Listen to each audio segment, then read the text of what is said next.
Invité sur Trove of News. Bonjour à tous. La loi de finances gestion 2024 a été votée à l'Assemblée nationale le vendredi 8 décembre 2023. Pour évoquer la question, nous recevons comme invité de Trove of News l'honorable Alassane Sabik Karim. Honorable, bonjour. Oui, bonjour monsieur le journaliste. Vous êtes député à l'Assemblée nationale de Bénin, député de l'opposition, c'est-à-dire du groupe parlementaire Les Démocrates. Cette loi de finances a été votée, honorable, mais sans la caution de presque tous les députés de l'opposition. Effectivement, nous avons voté le budget d'exercice 2024, c'est-à-dire la loi de finances 2024. Nous avons bien voté avec 82 voix pour et 27 voix contre. C'est-à-dire la plénière a été dirigée par l'un de nos collègues, c'est-à-dire le deuxième vice-président. Donc il s'est ajouté à la majorité présidentielle pour qu'ils aient les 82 voix. Et effectivement, donc, le budget a été bien voté, comme vous l'avez évoqué. Vous avez pourtant apporté certaines touches à ce budget à un moment donné, honorable, mais vous avez rejeté le produit fini. Qu'est-ce qui s'est passé?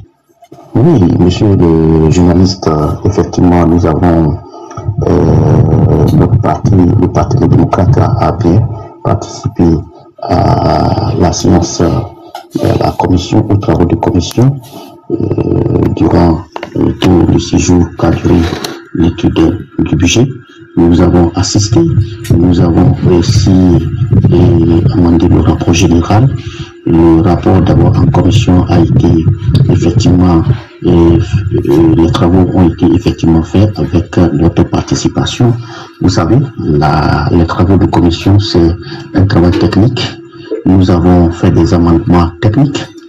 Et les amendements, c'est comme des questions qui sont d'autres techniques. Tous les documents qu'ils ont amenés, qu'ils ont apportés, que le gouvernement a préparé, c'est ça que nous avons apporté, notre touche technique pour que ça soit vraiment un bon document.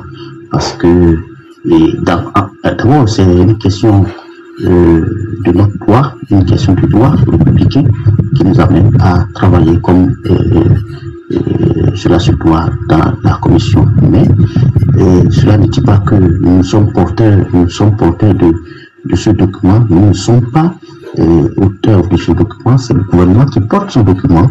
Donc, quand le document n'est pas bon en commission, c'est de notre devoir de dire que ici il y a faute, ici il y a ceci. C'est vrai, nous avons apporté même des amendements parce que effectivement, ces amendements portent sur certaines questions d'intérêt national. Donc, nous avons fait ces amendements et le document qui a été apporté. Et ces amendements ont été effectivement pris en compte par rapport à nos corrections. Maintenant, ça, ce n'est qu'un travail technique qui a été fait en commission.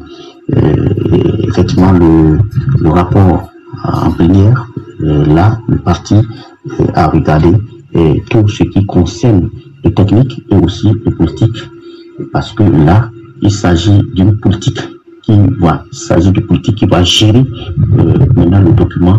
Maintenant, est-ce que c'est de la manière dont nous aurions souhaité que le budget se gère? C'est là la véritable question.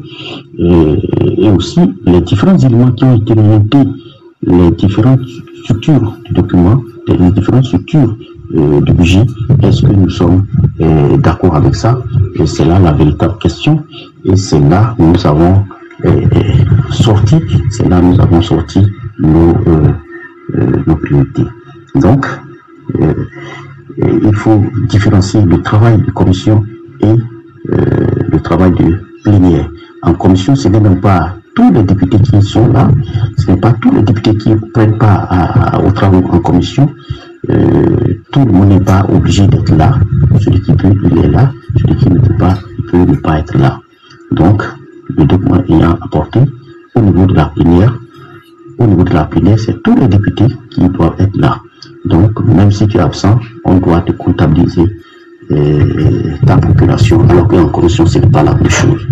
Donc, le document étant venu en commission, en plénière du moins, nous avons à ce niveau adopté une même attitude, nous avons adopté une même position par rapport à la validation du document du rapport. Voilà ce qui s'est passé. Et en plénière, nous n'avons pas effectivement voté, nous n'avons pas apporté notre caution à ce document. Donc, nous avons des raisons qui fondent par rapport à la non-approbation de ce document. Ah oui, parlez-nous de ces raisons. Je peux vous citer. Nous pouvons dire que d'abord, la paupérisation de la population continue, c'est-à-dire la pauvreté ambiante continue au niveau de nos populations. Le quotidien des populations n'est pas ce qu'on aurait souhaité.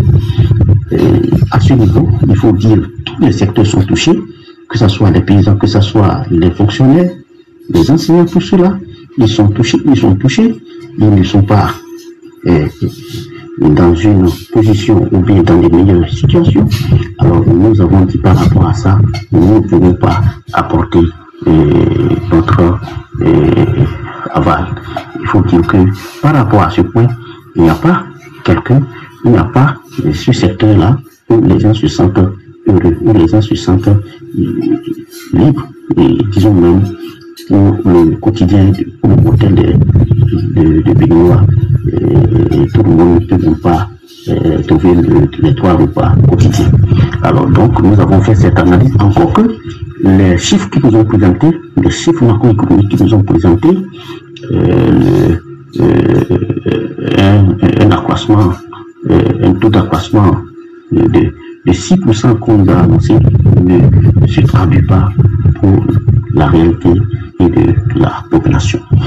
Deuxième élément que nous avons, sur lequel nous sommes appuyés pour ne pas voter ce budget, il faut dire que la manière dont l'État est géré, la façon dont le pays est géré, les affaires sont gérées au sommet de l'État, nous ne sommes pas d'accord, le Parti des démocrates n'est pas d'accord avec cette façon de gérer. Alors vous convenez avec moi, cette manière de gérer dans le pays est très différente de ce qu'on connaissait hier. Et la troisième chose, il faut dire que nous n'avons pas voté ce budget parce que les libertés collectives et individuelles sont aujourd'hui en berne. Disons que la démocratie aujourd'hui est en berne. Donc vous êtes d'accord que à moins de choses, c'est des emprisonnements, à moins de choses, c'est des arrestations, et vous convenez avec moi, aujourd'hui dans des maisons d'arrêt, dans les prisons de nos pays, partout, sur toute l'étendue du territoire, il faut dire qu'il y a encore des gens qui sont en prison pour rien que des libertés individuelles ou collectives. À tout niveau, il faut dire que nous n'avons pas la liberté. Donc nous ne pouvons pas cautionner cela parce que le pays est très mal géré. La quatrième chose pour conclure ce point, monsieur le journaliste, vous savez très bien que le parti, les démocrates, c'est un parti d'opposition, ce n'est pas un parti de la mouvance. Comment nous pouvons cautionner un budget pour lequel nous avons beaucoup de réserves, nous avons beaucoup de choses à reprocher, partant de la gestion de notre pays jusqu'à la liberté fondamentales qui sont bâillonnées? Comment nous pouvons voter ce budget-là? Honorable Alassane Sabi Karim, remontons un peu au débat à l'hémicycle qui ont conduit au vote de la loi de finances en question, sujet de cet entretien. Justement, lors des débats, un député de la mouvance a évoqué la 4e circonscription électorale. Votre circonscription, je veux dire. Pour lui, des points bénéfiques pour votre localité devraient vous amener à voter oui pour la loi de finances. Mais à l'arrivée, honorable, il laissait passer le contraire. Vous lui répondez quoi? Monsieur le journaliste, vous évoquez une autre question, particulièrement au vote du budget qui s'est produit où l'un de nos collègues, selon vous dire, a effectivement évoqué que les collègues de sa circonscription, c'est-à-dire la 4e, il attendait pour voir comment il devait se comporter. D'ailleurs, il a donné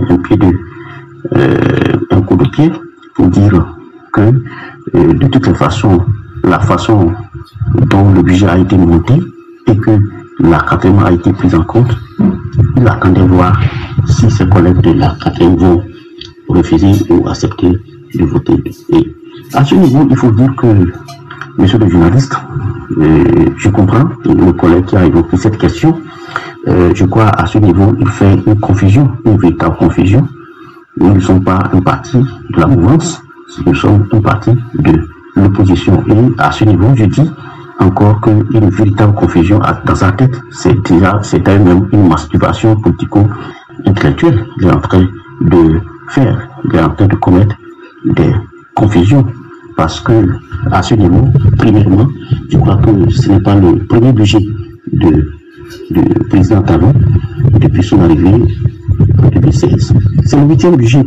Et le collègue, je crois, depuis ce régime, il n'a jamais voté pour le nom. Et pour le nom, il n'a jamais voté. Donc, que sa circonscription est prise en compte, qu'elle soit prise en compte ou pas, il faut toujours, oui. Et à ce niveau, il faut dire que je comprends bien nos collègues députés de la mouvance, parce que la plupart qui ont connu la 8e mandature, la mandature qu'on appelle monocolore, on a vu comment ça s'est passé. Ils n'ont jamais voté. Non, même si c'est noir, ils disent toujours c'est blanc. Ils n'ont jamais eu le courage de dire que ce n'est pas bon quand ce n'est pas bon. Toujours, même si c'est pas bon, ils disent que c'est bien. Ils préfèrent voter et aller pleurnicher d'un autre côté.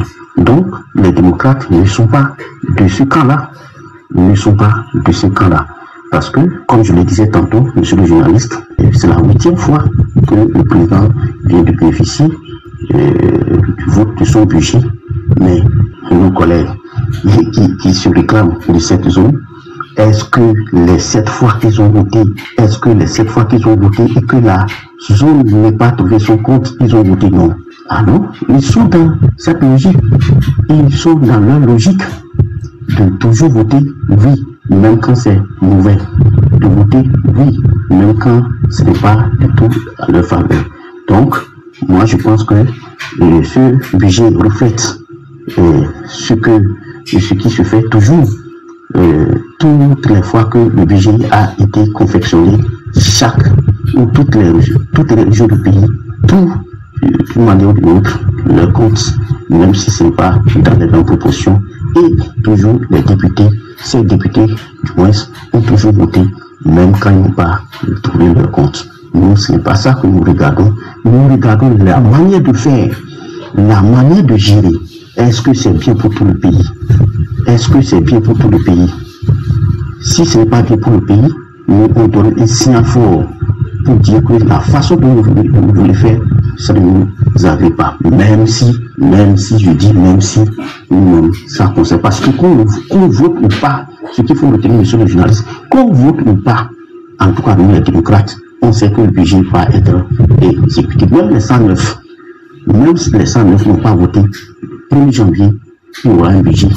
C'est pas pour la première fois qu'on avait entendu que le président de la République a fait voter le budget par ordonnance. Dans ce pays, il y a eu toujours, depuis Soubou, en passant par Kérékou, il y a eu a connu en 2014 a pris une ordonnance pour faire exécuter son budget parce que les députés de l'opposition qui étaient majorité ont rejeté son budget.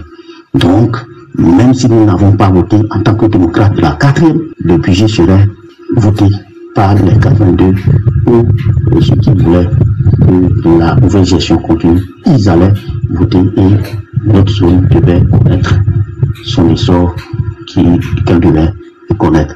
Donc, nous ne sommes pas dans cette position du béni que les autres sont en train de suivre.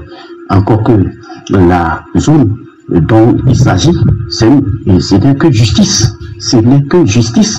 Parce que cette zone de grande production cotonnière, cette zone de grande production agricole, qu'est-ce qu'elle a fait pour mériter pendant plus de ce nombre d'années et ne pas avoir ces infrastructures. Donc ce qui s'est passé, ce n'est que juste, et ce n'est qu'une infime contribution par rapport aux autres. Il y a des localités qui ont bénéficié plus de 10 fois, qui vont bénéficier plus de 10 fois ce que notre zone a eu. Mais pourtant, les gens ont voté contre. Et toutes les fois, même les 8, les 7 fois que les zones ont bénéficié, est-ce que tout le monde a voté? Mais toujours.